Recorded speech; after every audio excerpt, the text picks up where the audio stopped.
जा रहा है कि हमास ने गाजा में अस्पतालों में अपना अड्डा बना रखा है और वहीं उनका कमांड सेंटर है और वहीं उनके हथियार के गोदाम भी है और वहीं से वो हमले भी कर रहे हैं। और अब हम आपको दिखाते हैं सैटेलाइट तस्वीरें 11 नवंबर को जो ली गई हैं और 7 नवंबर को जो ली गई हैं, उनमें आखिर क्या कुछ फर्क यहां पर नजर आता है। अल शिफा अस्पताल आप देख रहे हैं, ये 7 नवंबर 2023 की तस्वीर है और ये तस्वीर है 11 नवंबर 2023 की। दोनों अस्पताल सेम है और कहा यह जा रहा है कि इन्हीं के नीचे उन्होंने सुरंगें बनाई हुई हैं, अड्डे बनाए हुए हैं। और आप देखिए यहाँ पे अल अब्दा अस्पताल की भी तस्वीर हम आपको दिखाते हैं, किस तरीके से बदलाव होता हुआ दोनों ही तस्वीरों में आपको नजर आएगा। ये 7 नवंबर की तस्वीर है और उसके बाद 11 नवंबर 2023 की, यानी कि जगह वही है लेकिन दिन बदल गया। अब ऐसे ही आगे भी हम आपको दिखाएंगे। इंडोनेशिया के अस्पताल की भी तस्वीर है जिसके आसपास बताया जाता है कि इजराइल के हमलों का दावा किया गया है। और इजराइल यहां पर क्यों हमला कर रहा है? क्योंकि हमास ने इन अस्पतालों को अड्डा बना लिया है, क्योंकि वो इससे पहले भी ह्यूमन शील्ड का इस्तेमाल करने की कोशिश कर रहा था, लोगों को ढाल बनाने की कोशिश कर रहा था। इंडोनेशिया का यह अस्पताल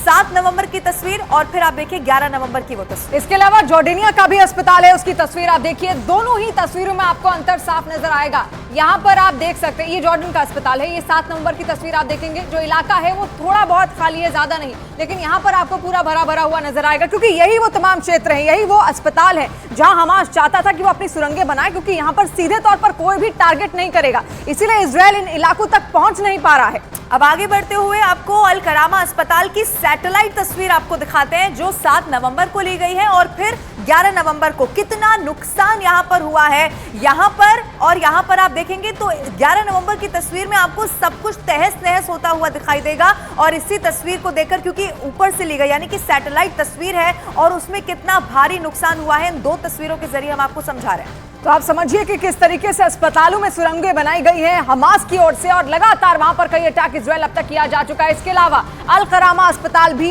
उस क्षेत्र में आता है जो तहस नहस किया जा चुका है, आसपास के हमलों को लगातार अंजाम दिया जा रहा है। ये तस्वीरें हम आपको दिखा रहे हैं, ये अल रंतीसी अस्पताल है। इसमें आप देखिए ये तबाही के बाद का मंजर है 11 नवंबर का, लेकिन तबाही से पहले 7 नवंबर तक कितनी चहल पहल यहाँ पर थी। लेकिन अगर 11 नवंबर की तस्वीर में आप निगाह डालेंगे तो यहाँ पर सब कुछ आपको खत्म हो चुका दिखेगा।